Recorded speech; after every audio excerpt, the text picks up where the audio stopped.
and we're now in the middle of a hugely busy road race season that, with just a few weeks of this year to go, will have witnessed 5.5 million participants across 300 label races. And frankly, it's not just been our athletes that have had a jaw-dropping year. Our broadcast reach has exceeded anything that we've seen in the past. We've got an extraordinary level and depth of media coverage. And of course, the second series of our Netflix season has just landed. And again, is our continued attempt to find new audiences, younger audiences, and of course, to make sure that where possible, we take athletics into the mainstream. We've also, I will also be holding media briefings towards the end of the year. Well, it's pretty close now, in a couple of weeks' time. So I'll save all the numbers for you on that occasion. Competition sits at the heart of pretty much everything we do. So our decisions at council in the last few days have really focused on our drive around innovation. And we approved a range of competition decisions, from qualification processes to timetables. And these, of course, are listed in the press release. I won't give you a reprise of those. They're there available. I guess the highlights for us were we approved the inclusion of the 4x1 mixed relay, 4x100 meters mixed relay. It's a new event in our 2025 World Relays in Guangzhou, China, in just literally a few months' time. We also agreed the new official senior road distances for race walking as the half marathon and the marathon, and they will replace the 20 and 35K race walk respectively. We feel this lends a great deal more understanding for people watching that, and they have comparators with half marathon and marathon performances, which will look exceptional. We also continued to do work on our protected windows around our national championships. And we've agreed those from 2025 through to 2028, roughly, to coincide with the LA Games. A change in scheduling of our World Cross Country Championships from even years to odd. And of course, that will be post 2026, where we have the World Cross Country Championships in Tallahassee, Florida. I'm also delighted, and this is an important development, I'm delighted that the council agreed to remove 8 countries from the competition manipulations watch list. And that was really after a period of education, oversight, partnership.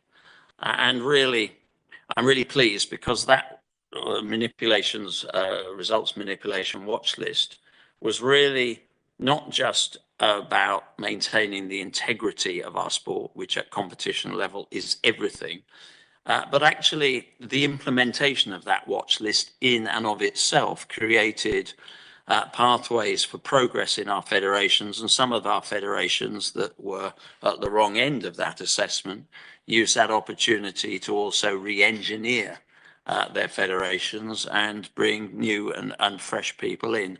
And really, this was about putting in place systems and processes to frankly enhance the standards of officiating in those countries, and just give greater reassurance around the integrity of competition. Those countries are Albania, Armenia, Georgia, Kazakhstan, Kyrgyzstan, Moldova, Turkey, and Uzbekistan. I'm particularly encouraged, and this really for me was a high point, because this wasn't just a discussion in council. This was a discussion in 2 of our really important governance structures. Firstly, the Athletes Commission, and secondly, the Gender Leadership Task Force, which I created shortly after I arrived here as president. And that was really to address the subject of gender-based violence. I was comforted because both the Athletes Commission and the Gender Leadership Task Force both had this critical issue on its agenda and are working very closely together. And the fact that both of them have had that as a critical item fills me with the confidence that our stakeholders understand we have a responsibility that goes way, way beyond what is happening on the field of play. And I look forward to working together with them on supporting programs and particularly supporting our female athletes, and to enshrine the work already underway with our safeguarding teams, just to make sure where we can review those safeguarding policies and make sure that there is enough, there's enough teeth in there in order to deal with this specific and horrendous sequence of events. This is not an issue, as both the Athletes Commission and the Gender Leadership Task Force and our own internal teams have concluded, is limited to necessarily one continent. We have sadly got cases that are far broader than we would like, and we do actually genuinely feel we have the opportunity to push for change here, make a serious contribution through the nature of our sport, and give amplification and volume to those challenges. And finally, the Council agreed to continue work in our 5 key priority areas. First of all, the World Athletics Ultimate Championships in Budapest in 2026. And that's really all around product development. We wanted to use this really as a game changer. It's a different model, both for the athletes, for the host cities, and for our partners. We did further work on the implementation of the flagship WAS model. In other words, making sure that the delivery mechanisms that we have for our events are actually tailored and bespoke for those events, not doing things we don't need to do, adding cost for communities to stage our events. Sport innovation, hugely important. Out of stadium events as well. We're having discussions with all our partners to make sure that where possible, we take our events to where people are. Stadium will always be the focus of what we do, but the recognition that taking our athletics, track and field into local communities is hugely important. And really delivering our WAS events in Tokyo World Championships in 25 next year in Nanjing, to include our convention, which is the opportunity for the sport to come together and strategically discuss some of those key issues outside of the Congress format. But the Congress, of course, is the primary organization for making sure that any constitutional changes and the health and safety and vibrancy of the sport is protected. Digital transformation, a lot discussed about that in all sorts of places, but we just want to keep it to the land of the real and the practicality. And acquisition and retention of first-party fan data with a 1.7 million target is hugely important to us. We burst through the 1 million. We're within touching distance of 1.2, 1.7 is the target. And really, it's about overhauling our digital experience. I won't beat you into submission on that one. Driving revenue and virtual sports and around our gaming strategy as well. So as you can see, that was a pretty meaty agenda. Plenty of feisty conversation, which is what I encourage in this organization. And the voice, particularly of the athletes, not just being heard, but being acted upon. Maggie, I think that's about it. So first of all, thank you. Well, finally, thank you for being on the call, and sorry for being a little bit late. Thanks, Seb. So we'll now open the floor to questions. So what I would ask you to do is to please raise your hand and unmute yourself when you're called upon. And please remember to let us know your name if it's not obvious from your username and the outlet So if you can use the hand-raising function in Zoom, we'll call upon you. And we'd also like to remind everyone that this press conference is about the World Athletics Council meeting. So if you could please keep the questions on that topic. Any questions outside of that can be addressed through the appropriate channels. If you would also like to submit questions by the chat, we'll monitor that as well. So let's go ahead and we can start with anyone with their hands raised. Larry, I can see yours. Let's go ahead with you first, Larry.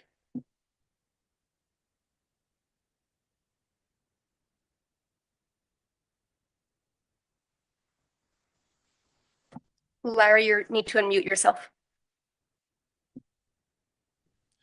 I didn't unmute myself, sorry. It's the IQ test for the morning.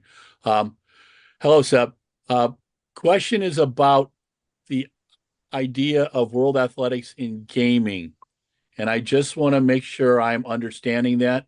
That's in the electronic gaming area that's so popular with young sports fans. We're not talking about sports betting at all, correct? No, it's not about it's not about gambling. It is actually in the esports virtual space. Okay. All right. Thank you very much. Thanks, Larry. Wakako, I think I see your hand up. Thank you. Hope you can hear me, Maggie and Seb. Hi, Wakaku. Hello. Yes. Hello, indeed, Seb. Thank you. Regarding Tokyo 2025, if I may. You may.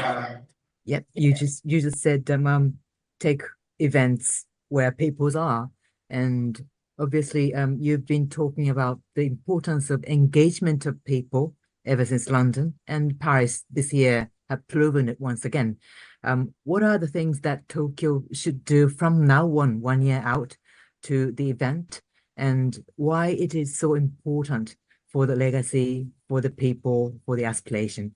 Also, if I may, where would you say Tokyo World Championships and Japan is on track for the corruption, manipulation, tackling against those programs? Thank you. We're in good hands, Wakaku. You won't be surprised when I say that. You know, Japan, Tokyo particularly, have staged, some of our, most memorable events. We've had 2 World Championships there, 1991, which was frankly one of the best, 2007, when I actually got elected as vice president of World Athletics. We, at very short notice, Yokohama took our World Relay events when the Bahamas were, for political reasons, unable to do it. So we have had a very, very good working relationship, and particularly around the Olympic Games. I think we were the first federation to visit Tokyo once the announcement of the postponement of the Games had taken place.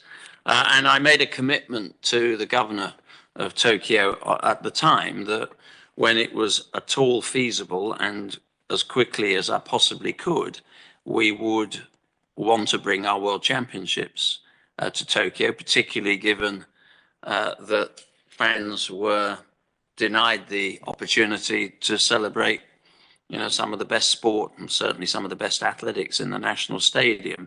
So yeah, we're in good shape. The number one requirement for me, and my teams can sing along with this, is full stadia. Absolutely critical.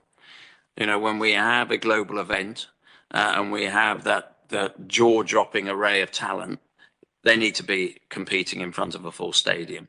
So much flows from that. So ticketing strategy is important. We use the Paris Games as an opportunity to launch tickets. We've sold, heading into Christmas, we've sold about 20% of the tickets. There'll be an extra push afterwards, and we did actually use the Paris Olympic Games to promote ticket sales, and we got a lot across the line there. But full stadia are hugely important. Continuing to communicate. Don't be coy about it. Be open with media. This is not an attritional organization. The media are important here, and the Japanese media particularly. I see no challenges at all in the LOC's approach to our own tough governance structures. We have the Gold Templar Athletic Integrity Unit that, of course, will in large part be responsible for those integrity issues. And if it had been a voting Congress, we would have also had an election oversight panel. So yeah, we're in good shape, and I know that the integrity of competition in Japan is sacrosanct. You take it very seriously, so I'm comforted that we're on track. It's a World Championships. It's always complicated, but we tend to always manage to navigate our way. And the critical assets that Tokyo and Japan has, and the access to the stadium, which really will be witnessing the first major athletics since COVID. That's a very good combination of assets to come together for us. Thank you. Thanks, Makako. Rich Perlman, take you next. Hi, Rich Perlman from the Sports Examiner in California. Hey, Rich. Can you hear me okay? Yes, you can hear me? Yeah, that was a pleasantry. It was nothing more, not a trick question. Oh, okay. All right. Wasn't sure there. I wanted to ask about 2028.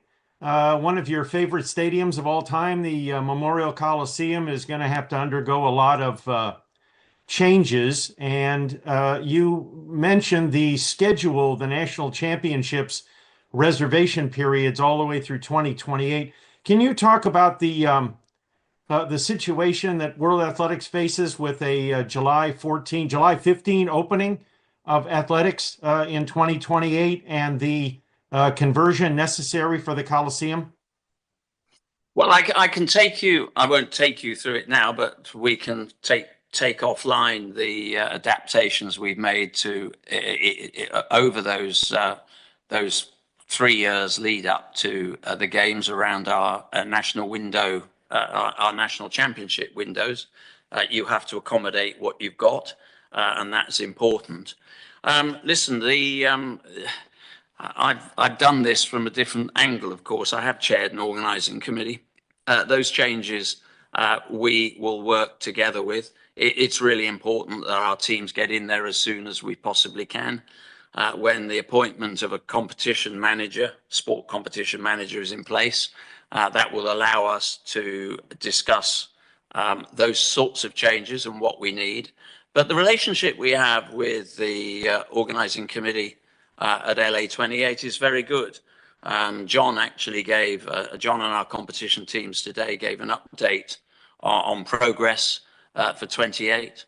I will be meeting with those teams probably soon into the new year. And our competition teams are in permanent discussion, even around the concept of our outer stadium strategy, which we hope to be able to implement in one way or another in LA. It's early days, but the relationship is good. Okay, thank you. Thanks, Rich. Thank you. Next is Ismael Perez. Good afternoon, Sebastian. I'm Ismael Perez from Runners World in Spain. Yeah, hey. You announced new distance in race walking, but what about the next Olympic Games? How many distance in race walking and what will be in LA? Thank you. Well, I think that is a question that is best directed at the Programme Commission and the Sports Department. What we've said is race walk is secure in our World Championships. I think we've made the right decision today to make it more relatable to half marathon and marathon. The fact that you've got race walkers that will cover that marathon distance in just under 3 hours, I think sort of puts it into a greater context for people watching the event.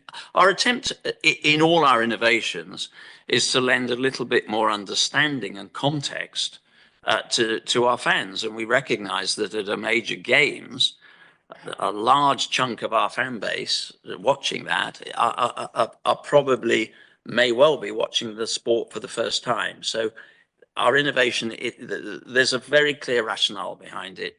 It is to try and make more understandable, more salient, more relevant these events. Clearly, the modification to the mixed relays was something the International Olympic Committee were keen on. We were, always want to be best partners. It wasn't, I have to be honest, it wasn't universally welcomed amongst my council members, and that's the way it is. But I think that as far as we're concerned, we're doing what we can to make race walking as popular and as understandable as it can be, and to introduce where applicable and with sensible resource implications, the technology that can bring some of that to life, maybe around shoe technology and, judging, all those things we discussed actually in council. So yeah, we are come to, I think the greater part of that question is probably best directed at the International Olympic Committee. Thank you, Ismail. So I don't see any more raised hands on the Zoom, and I have no further questions in the chat. Rich has got two hands up.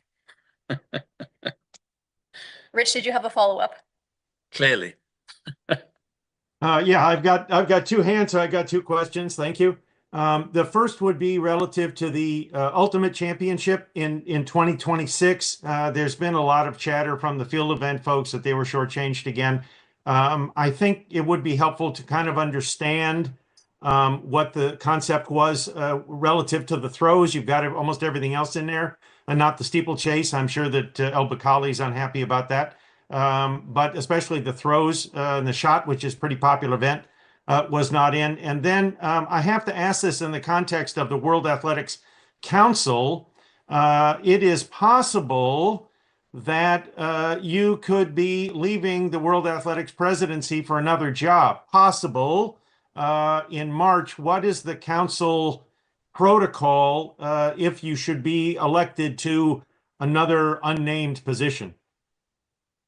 Well, let me deal with that one head on, because that's the easy answer. Our governances are really clear. Our constitution is very clear that that role should there be a vacancy at World Athletics, and bearing in mind that there is also a 3.5-4 month transitional period, that role is assumed immediately by the senior vice president, and that would be in the very capable hands of Jimena Restrepo. We have a very clear guideline, not just for a president disappearing or a vice president. We know exactly what would happen if I won't get you down into the weeds, but it's frankly what we describe as a vacancy policy. So if anybody in any of our governance structures walked away, we are absolutely clear about how we replace and move on seamlessly, which is the way any good organization should be structured. Look, the Ultimate Championships, and look, I'm not going to be, naive or coy about it. This is specifically designed to be fast, flexible, and a championships that is run over 3 nights, 3 hours at a time, and unashamedly designed for television. And that is important. We have every 4 years, what our cycle looks like. I hate using the expression fallow year, because in that year is a European Championships and various other area championships that are often, really, really big moments in our sport. But what we don't have in one of those years, and this is the first attempt at this, which will be 2026, we don't have that concentration of roughly a billion eyeballs in the way that we do in an Olympic Games or 2 World Championships.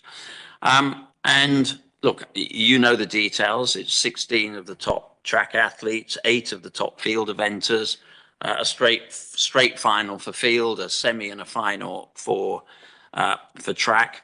And yeah, we couldn't get everything in there. There's not every track event in there. There's not every field event in there.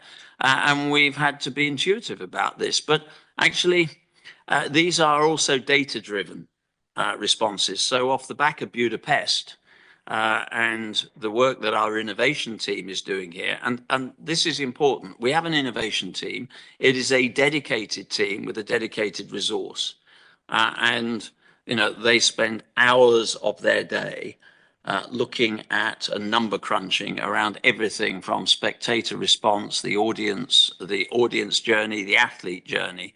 And on this occasion, it's just not possible, nor should we attempt to put every discipline into a 3-hour format over 3 nights. We have consulted probably more extensively on this than we have on almost anything. And there's an important point here because, you know, we're still 2 years out effectively.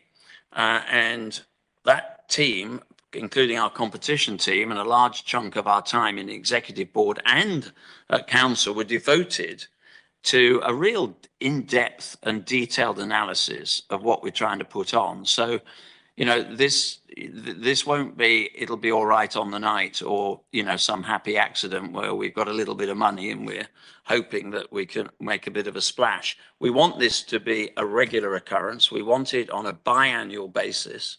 And yeah, you know, there may be, the next edition may be a review of distances, jumps or throws. But at the moment, we feel we've got the right content for those three-hour slugs of time.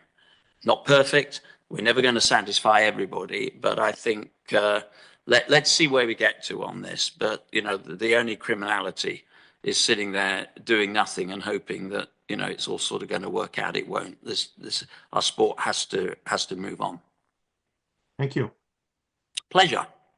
Thanks, Rich. And then the last question for Larry. Hello, Seb. Hey, Larry.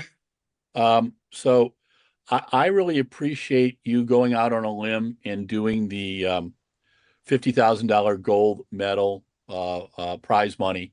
And I know you've done it at personal cost and especially with some of the friends in the IOC. It seems to me that you are trying to give the sport a lot of credibility and more eyeballs. Totally appreciate that. Can you comment on the